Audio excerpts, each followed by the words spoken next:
Hi, this is Derek Regensberger. Welcome to the Clarinet Connection. And I'm here with Brian Stevenson from Rocky Mountain Music Repair. Today we're going to talk about clarinet maintenance and some of the things you should look out for when maintaining your clarinet or trying to put things like pads and other adjustments onto your clarinet. So Brian, take it away. Yeah, so thanks for having me, first of all. I love talking about instruments. I've been doing this for, I don't know, 16, 17 years now. We've had our own shop here in Colorado for 13 years, and clarinets was the first thing I ever learned. When I started work doing this, I did a couple, no exaggeration, about 1,000 clarinet repads before my wife would let me touch her buffet. And and I worked in a shop that had lots of rentals, and I sat in their basement and just repadded clarinets and got repetition with a master sitting next to me, and that was the first thing I ever learned on was on clarinet. So it's always kind of like the thing I always go back to that's like that's my comfort zone. It always feels good to take an old family clarinet and get it fixed up and going again and keep people's horns playing.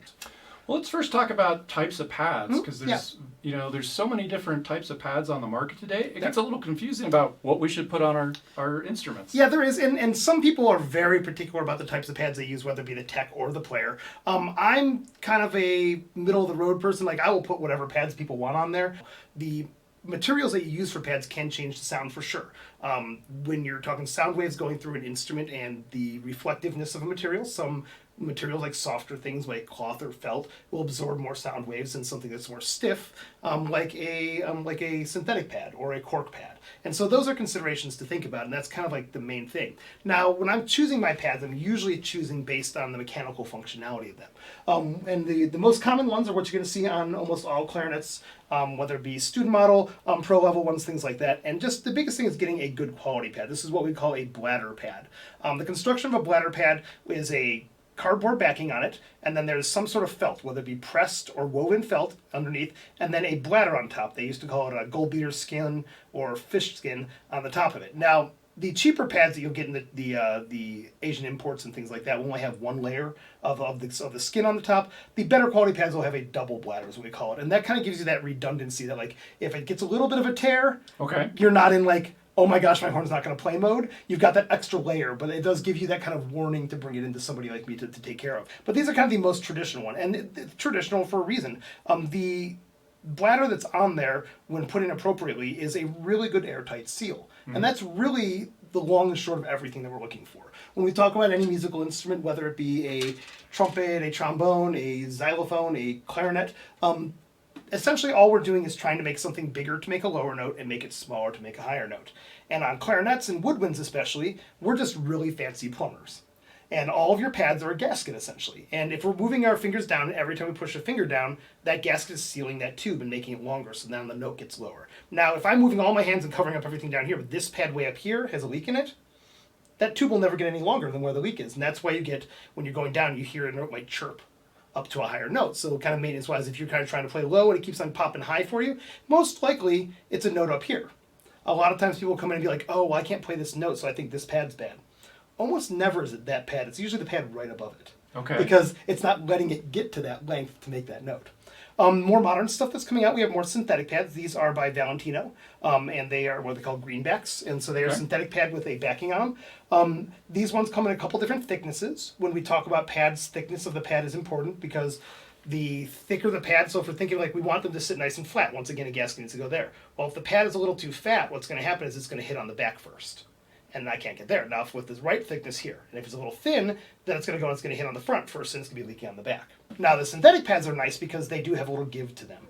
After you put the pad on, they will get what we call a seat. As this foam kind of compresses down a little bit, you'll see a little ring on them.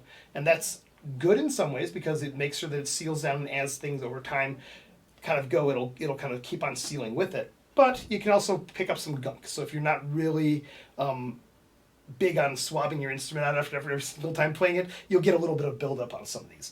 There are stiffnesses and thicknesses on this. This is kind of the medium, middle of the road one. You can get one that's a little softer, and you can get what are called master pads, and they're tan, and they're a lot harder. I don't recommend using the master pads unless you're willing to have your technician do a really good job on the tone hole surfaces and things like that. Just because it creates such a flat seal? Correct. Okay. Yeah, they're not as forgiving. So when we talk about like the softness, if I'm working on like a student horn or a kid who's just doing a step up and is getting their mom's old E11 that they found in the closet fixed up, I usually am going to recommend going with a little bit softer pad because then they don't have to invest the crazy money that I would have to do on like a Buffet Prestige or a Tosca or something like that. When you get to those tone holes need to be absolutely flat, and the people who are playing those types of horns want that, and they're good with it. And so therefore you can get a little stiffer pad, which means your feel and your reaction when the pad hits the tone hole is going to be a little more direct connection to it. And the third kind of main part that you'll see in clarinets is cork pads. You'll see cork pads mostly on the upper joint of clarinets. I think cork pads are better the smaller diameter they are. I have larger ones because oboes like cork pads as well. Okay. And the advantage with cork pads is they have a little bit of the give like we talked about with the synthetics, but it also, they're very water resistant. And so if you are a particularly wet player, your person has to swab out in the middle of a performance. Yeah, like some people can go an entire night and swab at the end and they're fine. Some people have to, pull it through every once in a while, and then that's totally fine. Cork pads are a really good option for people who have that issue because the cork will wick off of it really easy and it just won't get kind of mushy. People who are really wet players tend to not like those traditional pads. That's why also pro horns tend to have cork pads on the upper joint. Mm-hmm. It isn't because cork is so much better. They're all just gaskets. They're sealing stuff. But if you're the kind of person that's playing 5 hours a day, 4.5 hours a day, playing a 3.5 hour gig, you're going to really get the pads wet. Exactly, yeah. And so that. And getting it wet isn't the problem. With any musical instrument, it's the wet-dry cycle of going wet, then dry, then wet, then dry, back and forth. You want to keep everything in consistency as much as possible. And that's the same for like wood clarinets and conditioning them too. One of the pad choices that's been pretty popular recently, particularly with pro instruments, are leather pads. Mm-hmm. What are some of the advantages, disadvantages of leather pads? Yeah, so it depends on the leather you're getting. The older leather pads tend to be pretty soft, and so they're very forgiving. But they kind of had a little squish to them. You'll see like those the white ones in the old LeBlancs and things like that. You'll see those. More modern leather pads have the leather is processed a little bit differently, and sometimes it's kangaroo leather as opposed to calfskin leather. So once again, it has that kind of a stiffness to it. The biggest difference in leather pads though is actually the backing material. Like we talked about, there's like the cardboard and then that. Well, on leather, you do that, but leather has a little bit of an issue that it's harder to get that thickness difference that you want it to be sometimes. So if you can get leather pads in the thickness that's appropriate for your clarinet, they are a wonderful choice. But they are a little harder to acquire in the way personally that I want them. Maybe I just don't have the right supplier. I don't get asked about them as much. We use leather pads on all bass clarinets. We use leather pads on saxophones and bassoons and things like that. And that's because they're bigger diameter pads and the leather tends to stretch across a little bit better. But they're good. I think a lot of that is just, it's more feel. I personally, and to be fair, I'm not a professional clarinet player. I don't see much sound difference when I change the material on pads as I do more the feel of like that direct, like when you push down the key, is it a nice tap, tap, tap, or is it more of a kind of like a settling in a little softness? So when a player comes in and thinks, well, my springs are bad because this is really kind of a mushy feel, it could be the pads. It very well could be the pads. And if it's a mushy feeling, a lot of times what it is that the pad is actually hitting on the back first. Because when I was talking about that, if you get on the back, you kind of push down the pad, and then as you push down, it's kind of like Pac-Man like closing. And I'm exaggerating this a lot. I mean, it could be only a couple thousandths of an inch, but like you push on it and then you push a little more, it goes down. And so people that feel like they're having to squeeze a little harder on their pads to get the seal, a lot of times that's because it's heavy on the back more than anything, or there could be a weak and a bad pad too. But but if you feel like you can get it to play by just squeezing a little harder, then a lot of times it's just kind of it's not in the right geometry for the horn. All right, we're going to talk about some maintenance involving oils, and one of the things that clarinetists have to kind of maintain and oil are obviously the keys, but the wood inside the instrument also needs to be oiled to kind of finish the wood. And let's talk about both of those. Yeah, so oiling and when to oil, how to oil, what kind of oil to use is a very hotly topic. Here's the thing about oil. We talked about earlier how like changes to things is what hurts things more than the actual thing like that. And in my experience, that has to do with oiling as well. So like the ever dreaded crack in a clarinet, right? That's the biggest fear of a clarinet player is, are we going to get a crack in there? That is caused, in my experience, by drastic changes in it. I do believe that you should always oil the inside of a wooden clarinet. Part of that is, think of like your salad dressing experiment when you're in high school. You put oil in a bucket, and then you drip some water on the top, and it goes poof, and it pushes them all away, right? That's what we're trying to do on the inside more than anything. It isn't about keeping oil in the wood; it's about keeping all the other crud out of the wood. It's like hydroscopic, and Yes. it's keeping the water from seeping into the wood, Correct. which we want. Correct. And you'll see some people that when they oil the bore on their clarinet, they will only oil the top joint, and they'll only oil from like here down to here, or just a line down the very back of the clarinet. And part of that reason is when you're holding it here and you have your spit and condensation and things like that, it allows the water to actually run down the clarinet instead of stop and catching all the pores of the wood itself. It kind of creates a layer on the top for it to go through. And so I'm a big proponent of oiling the inside of the clarinet. Now, I have a big PVC pipe that we can do like a full immersion bath of a clarinet, and we can soak it in an anhydrous, bore oil that was made by some guy in Germany that I've had for forever, and I couldn't tell you where I got it from. But like in cases of clarinets that have like kind of gone through a lot, like let's say like somebody had their clarinet in flood damage and pulled it in, so like that, we're going to try to like oversaturate the oil so then the oil will push out other stuff as well. Okay. And sometimes I'll take that container and have it soaking in oil, and then I'll put that oil container in my ultrasonic, like it's a double boiler. So I'm actually ultrasonicking oil into the bores. So I'm like, so we do kind of crazy stuff like that, depending on how bad it's going. Yeah. But oiling on the outside surface, like I was saying, I think it's more important to keep things in a stable nature. If you want your clarinet to be oiled because you think it's gonna make it sound better, then we kind of like do it slowly. Put it on the outside. We see how thirsty the clarinet is on an older one. You put oil on the outside, and you can literally sometimes sit there and just see it go whoop, and suck all the oil into it. And sometimes you'll put it on, and it'll sit on top of it for like a day or two, and people are like, oh, my hands are all oily. Oh, you can wipe it off, but if you want, we can see how much oil the wood wants to take itself.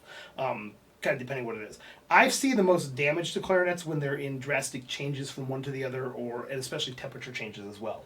If you're in an environment like Ohio or Michigan or Colorado, different points of the year, I've seen the most damage happen to an instrument when it comes from like a car, like somebody left it in their car for even just a couple hours outside, and they bring it in my shop. And that change, whether they're going to school or things like that, I can't guarantee that that's what I did, but I would swear up and down to you that I've heard a clarinet crack. Now, cracks aren't the end of the world. People freak out about them. Not a lot of shops do crack work, and even less of them do really good crack work. We really pride ourselves. I do tons of crack work. I have other shops send me their horns to do it, and we can either band it or drill it or pin it or with carbon fiber or metal ones. However, whatever is most appropriate based on the damage that's going on. But oiling, once again, can also take care of that. Now, if you've made the decision to oil your bore in your clarinet, you need to continue oiling your bore in your clarinet. Because once again, that change. If you're like, oh, I forgot about it, now I'm going to oil it again, and 6 months later, oh, I forgot about it again, and now I'm going to do it. Be consistent if you're going to do it at all. How often do you recommend oiling the inside bore? Inside, I'd say like once a month or so is pretty fine. If you do that, you're not going to have any issues. Now, in a lot drier climate, maybe a little more often. If you live in Louisiana, probably don't have to worry about it as much. Up here in Colorado, we're a high desert and it's pretty dry. I would say on average, the customers I do on a regular basis for about once a month or so.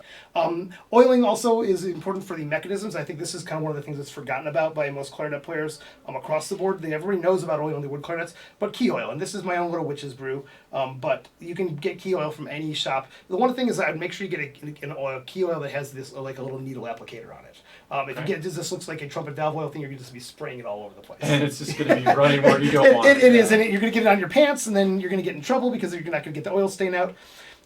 We do this a lot, and once we said we're a lot of the schools shut up as well. So not just on nice wood clarinets, we do it on all the plastic ones too. Especially because when kids are in marching band and they get stuck in the snow or they get stuck in the rain because they don't say, hey, it's raining, let's go back. They make the kids march, right?